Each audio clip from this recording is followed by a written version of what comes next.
You ask Tiger to calculate. This deals with linear inequalities with one unknown. The final result is s greater than -10. Let's solve it step by step.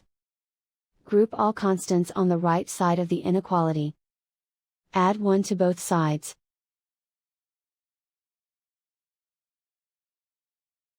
Simplify the arithmetic.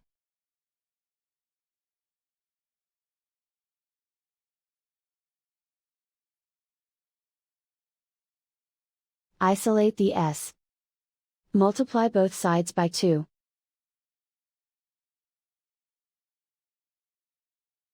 Group like terms.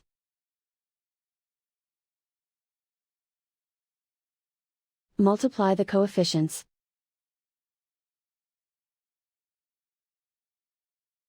Simplify the fraction.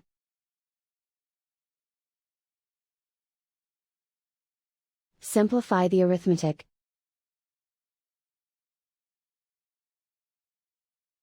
Plot the solution on a coordinate grid. And so the final result is s greater than -10.